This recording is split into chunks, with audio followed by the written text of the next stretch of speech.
Year hook private limited presents Ismart Shankar, written by Anitha Rani, narrated by RJ Vijju.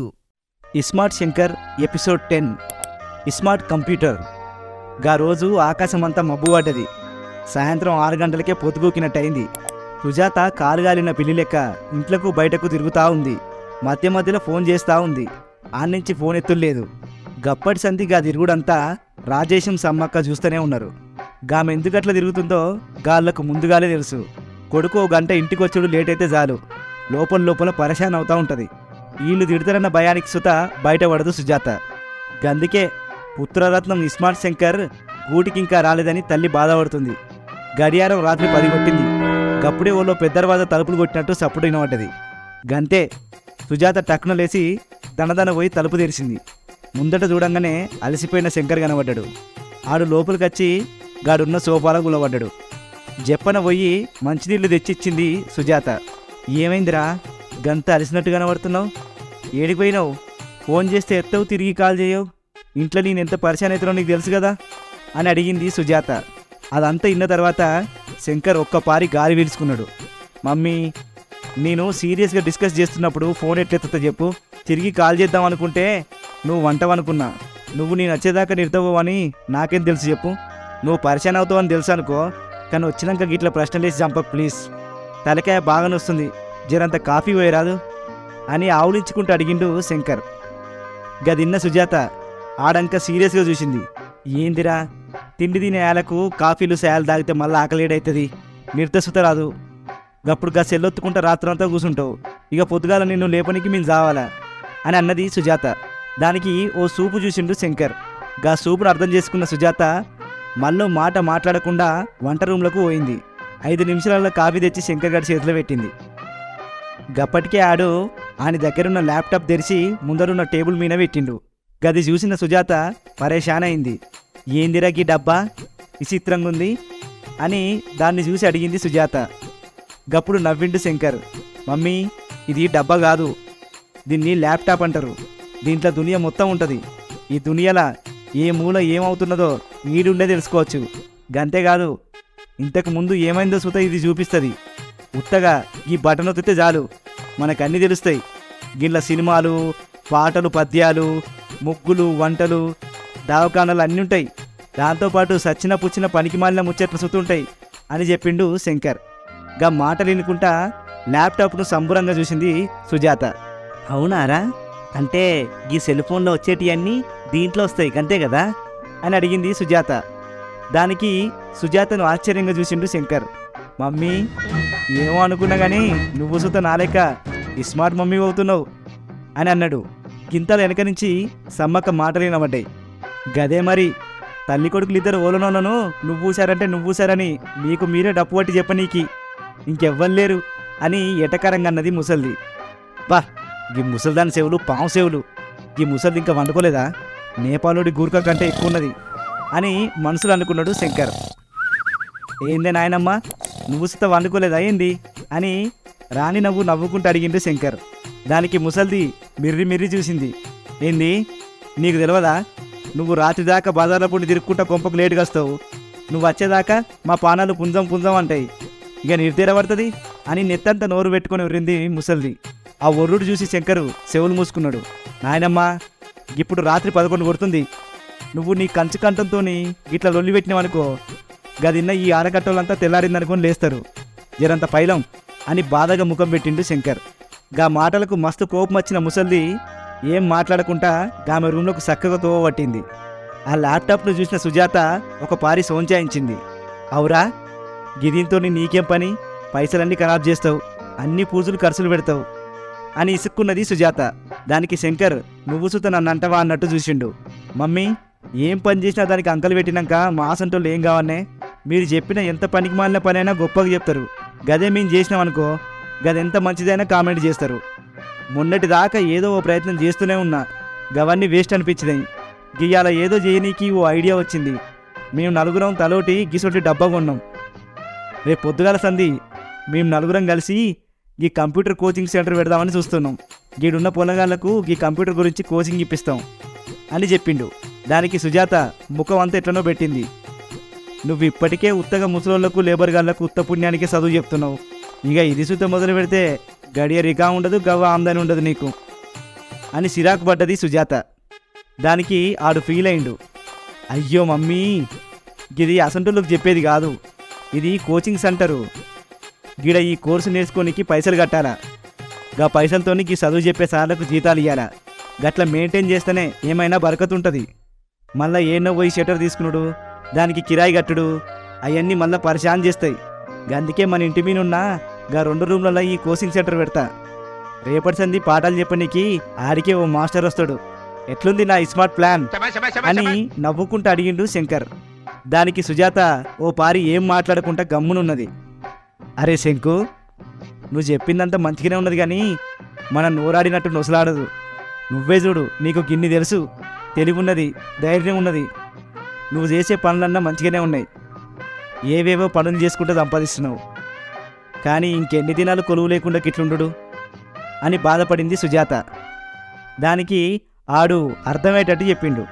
అయ్యో mummy, మీ అసంటోళ్ళకు ఎట్లా కనబడాలంటే పొద్దున లేవంగానే తయారై టిఫిన్ డబ్బా తీసుకొని ఆఫీస్కి పోవాలా. దినాముగా ఆఫీసులే దావాలా. గప్పుడు గాడు సంపాదిస్తున్నట్టు లెక్క. ఈ మధ్యకాలంలో చాలామంది ఇంట్లోనే పని చేస్తే చాలు, మనం చేసిన పనికి వాళ్ళే బ్యాంకులో పైసలు వేస్తారు అని చెప్పిండు శంకర్. గదిన్న తర్వాత సుజాత నిమ్మలమైంది. సరే జల్దీ నిద్రవో, రేపు పొద్దుగా లేచినాక మీ డాడీకి ఓ మాట చెప్తూ గాని అని చెప్పి రూమ్లోకి పోయి పడుకున్నది సుజాత. తెల్లారింది. గాడి దోస్తులు వచ్చిండ్రు. ముగ్గురు ల్యాప్టాప్లను ఓడు డెస్క్టాప్ పెట్టి అగరబస్తీలు తిప్పిండ్రు, కొబ్బరికాయ కొట్టిండ్రు. గింతలా పాఠం చెప్పే సార్ వచ్చిండు. ఇస్మార్ట్ శంకర్ గాని సోపతోళ్ళు చేయంగా ఓ 4-5 పొల్లగాలు సూత నేర్చుకోనికి వచ్చిండ్రు. ఇక లెసన్ షురూ చేసిండు.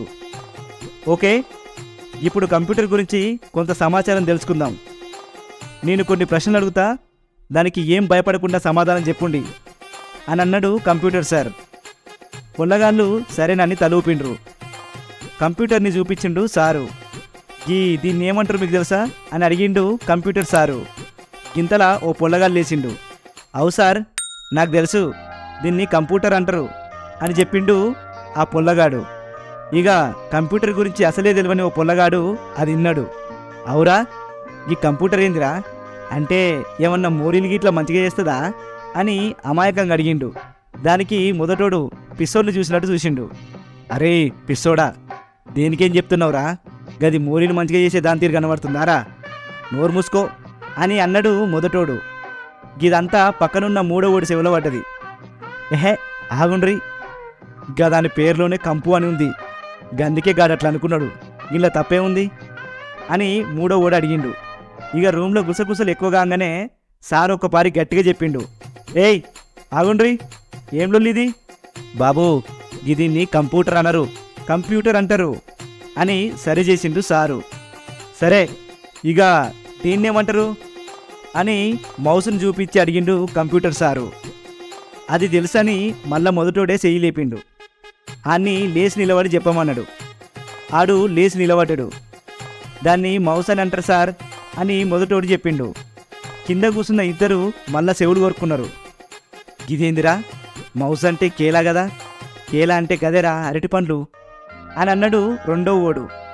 దానికి 3వ ఓడు వెంటనే అని నోరు మూయించిండు. ఏయ్ ఆగు ఆగు, నీకైతే ఏం తెలియదు, కేలా కాదు ఎలకపిల్ల అంటారు అని చెప్పంగానే వీళ్ళ మాటలిన్న ఆ కంప్యూటర్ సార్కు సల్ల చెమటలు పట్టినాయి. అబ్బో, గీళ్ళ తెలివికున్న వారెత్తు, గీళ్ళ తెలివి చూస్తే నా తెలివి తెల్లారేటట్టుంది అని తలబట్టుకున్నాడు కంప్యూటర్ సారు. ఇక గీళ్ళని ఏం అడగద్దని మనసులో సోంచాయించిండు. సరే సరే, మీరేం చెప్పడద్దు కానీ నేనే చెప్తా అని అన్నాడు గా సారు. గప్పుడే ఆడికొచ్చిన శంకరు సార్ను చూసిండు. సార్, ఎందుకో పరిశాన్ కనబడుతున్నారు, ఏం కావాలా అని అడిగిండు శంకర్. అవును శంకర్, ఈ పుల్లగల తెలివి చూస్తే నాకు మతికస్తలేదు, వీళ్ళ తీరికి నేను సుతా మతి లేనోడు లెక్క అయిపోతానేమో అని గుబులైతుంది. జరంత కాఫీ గిన్నె తెప్పిస్తావా శంకర్ బాయ్ అని అడిగిండు గా కంప్యూటర్ సార్. గంతే, అర్రే యాది మర్చిన, సారు పొద్దున 9 కొట్టంగొచ్చిండు, ఇప్పుడు 12 కొడుతుంది. ఉన్నగాళ్ళు సార్ దిమాగ్ దీనుంటారు పాపం, అని బాధపడ్డాడు శంకర్. గా కూర్చున్న పొల్లగాలల్లా ఫోన్ని లేపిండు. అరే కిందికెళ్ళి మా అమ్మను ఓ గిలాసుడు కాఫీ పెట్టమనుకో అని కిందకు పంపించిండు శంకర్. ఆడి కిందికి పోయి వెంటనే జెట్ స్పీడ్ లెక్క జియ్యమని పైకొచ్చిండు. గా చూసి ఆశ్చర్యపోయిండు శంకర్. ఏమైందిరా, మీనా ఏమో మునిగిపోయినట్టు ఇంత జల్దీ రాకెట్లే కురికొచ్చినవి ఏంది? ఏమైంది, ఏమన్నా చూసి భయపడ్డావా ఏంది అని పరేషాన్ అయ్యిండు శంకర్. ఏ గదేం లేదు సారు, కింద ఓ ముసల్ది మస్తు శాపనార్థాలు పెడుతుంది. అమ్మా గా ఏవి ఇన్లేక మీది కురికొచ్చిన అని చెప్పిండు ఆ పొల్లగాడు. గదంతా చూసినాక ఏ సిక్కున్నోడు సుత వాళ్ళ ఇంట్లో పచ్చి మంచినీళ్ళు ముట్టాడు. గందుకే మొహమాటంగా నీళ్లు నమిలిండు గా సారు. గంతే శంకర్ గారికి సీన్ మొత్తం సమజైంది. అట్లనా, నువ్వు ఈ సారు కాడ కూసో, నేను కాఫీ దేనికి కిందికెళ్ళొస్తా అని కిందికెళ్ళిండు శంకర్. కిందికి పోయి వచ్చినని చూసి ఏమైందని పక్కనున్న పొల్లగాడు అడిగిండు. ఏమైందా, ఈ శంకర్ అన్న ఇంట్లో ఓ ముసల్దుంది. గా ముసల్దాన్ని నోరు కాదు, నా మీద మన్నువాడని తిట్టింది, నా ఇంట్లో పీనిగెళ్ళని తిట్టింది. దాని మాటలు వింటే మస్తు భయమైందిరా అని చెప్పిండు గా పొల్లగాడు. గదంతిన్న ఇంకో పొల్లగాడు ఇదంతా ఎవరో చెప్పినట్టు అనిపించింది. అవును తిరుపతన్న చెప్పిండు అని యాదికొచ్చిందా పొల్లగాడికి. అవురా, నాకు తిరుపతన్న చెప్పిండు, ఈ ముసలమ్మ అన్న మాటలు నిజమవుతాయట. తిరుపతన్న సుత ఈ ముసల్ది తిట్టిందంట, నీ ఇంట్లో మన్నువాడా అని ఆమె తిట్టంగానే వాళ్ళ ఇంట్లో గోడగూలింది. రెండో తిట్టుకు వాళ్ళ బాబాయ్ చనిపోయిండు. ఆమె నోటి నుంచి మంచి మాట అస్సలు రాదట. ఆమె శాపనార్థాలంటే మన ఊరు జనం భయపడతారు. గందుకే గామె జోలికి ఎవ్వరు అని ఆ పొల్లగాడు చెప్పిండు. ఇక నలుగురు పొల్లగాళ్ళు ముచ్చట పెట్టుకున్నారు. కిందికి వచ్చిన శంకరు అటు ఇటు చూసి వంట రూమ్లోకి ఎంటర్ అయ్యిండు. గాడ ఏదో కూర పోపు పెడుతుంది. మమ్మీ, ఈ నాయనమ్మకేం బాధనే, ఇంటికొచ్చిన ఎవ్వరు నోరువదు. ఎన్నిసార్లు చెప్పినా గదే బుద్ధి. గా సారు పొల్లగాలకు చదువు చెప్పనీకి వచ్చిండు. పొత్తుగాల సందికి ఇప్పటేళ్ళ దాకా పొల్లగాలకు చదువు చెప్తూనే ఉన్నాడు. గా సారు దిమాక్ ఏడెక్కదా పాపం. ఆయనతోనే నేను ఓ 4 రాళ్ళు సంపాదించేది. కొంచెం గా సారుకు రెస్పెక్ట్ ఇవ్వండి జరా అని చెప్పిండు శంకర్. ఆడి మాట పూర్తి కాకముందే శంకర్ చేతిలో కాఫీ కప్పు పెట్టింది. గది చూసి ఆడు మస్తు షాక్ అయిండు. గిదేందే, నేను మాట్లాడుతూనే ఉన్నా ఇంత స్పీడ్గా చేసినావు? నువ్వు మా అమ్మవు కదా, అందుకే స్మార్ట్ మామ్ అని సుజాతను ముద్దు పెట్టుకున్నాడు. గింతలా ముసలిది వచ్చి చూసింది. ఏందో అవ్వ కొడుకులు మస్తు ముచ్చట పెడుతున్నారు అని అడిగింది సమ్మక్క. గదిన్న శంకర్ ఇక నాయనమ్మను సుత కాకావాట నీకు చూసిండు. నాయనమ్మ, ఒక్క పారి నాలెక్క సోంచాయించి చూడు, నాకు మస్తు పైసలు వస్తాయి. నీకు సుత నీ మనవడు సంపాదించుడు కావన్నా వద్దా? మరి అట్లాంటప్పుడు గా సారుకు ఒక గిలాస కాఫీ పోస్తే ఏమైతే చెప్పు అని సమ్మక్కకు సంజాయించిండు శంకర్. పైసల మాట ఎత్తంగానే ముసల్దానికి కళ్ళు మెరిసినాయి. సరే, ఈ తాప నువ్వు చెప్పింది ఎంతవరకు కరెస్టో నేను చూస్తా, అప్పటి వరకు నేను ఓలతో చెప్పా అని భరోసా ఇచ్చింది సమ్మక్క. కాఫీ కప్పు పట్టుకొని గిటు తిరిగి దర్వాజా కాడికి పట్టుకుపోయిండో లేదో ముంగట కంప్యూటర్ నేర్చుకోనికి వచ్చిన పొల్లగాళ్ళు సారు అందరూ కనబడ్డారు. సారు, మేమిక ఈ కంప్యూటర్ క్లాస్కు రాము, మీ ముసలమ్మ తిట్లు మస్తు పవర్ఫుల్, గావ తిట్లు నిజమవుతాయంట అని చెప్పి పిల్లలు వాళ్ళ ఇంటి దారి పట్టిండ్రు. గింతలా వాళ్ళ వెనుకనే సారసుతి వెళ్ళిపోయిండు. ముందుగాలనే శంకర్ గారు భయపడ్డంత అయింది. ఈ ముసల్దాని నోటి కావరం ఎప్పుడు పోతుందో ఏమో. అయ్యో, ఇప్పుడు ఎట్లా, ఈ ఖర్చంతా ఎవరు భరించాలా అని నెత్తి పట్టుకున్నాడు స్మార్ట్ శంకర్. గదంతా చూసిన సుజాతకు ఏం చేయాలో అర్థం కాలేదు. కొడుకు జబ్బ మీద చెయ్యేసింది. అరే శంకు, గంత చదువుకున్నావు, కొలువద్దంటావు, సొంతంగా వ్యాపారం అంటావు, కానీ నెలకొక్కడి చొప్పున గిట్లా చేసుకుంటూ పోతే రేపు పొద్దుగాల ఏముండదు. ఏదైనా పని చేయనీకి ముందు 1000 సార్లు సోంచాయించాలా. పైసా పోవట్టే, టైం పోవట్టే, గిది సుత ఫెయిల్ అయిపోయా అని బాధపడింది సుజాత. ఛ, ఇది సుత గిట్లయిపోయా, నువ్వు అన్నట్టు ఈసారి మంచిగా ప్లాన్ చేయాలి మమ్మీ అని అన్నాడు శంకర్. నా బొంద, నువ్వు జన్మను సుత్రాయించావు అని ఆడికెళ్ళి వెళ్ళిపోయింది Sujatha. This has been a Earhook Private Limited production of Smart Shankar, written by Anita Rani, narrated by RJ Viju, producer Earhook Private Limited.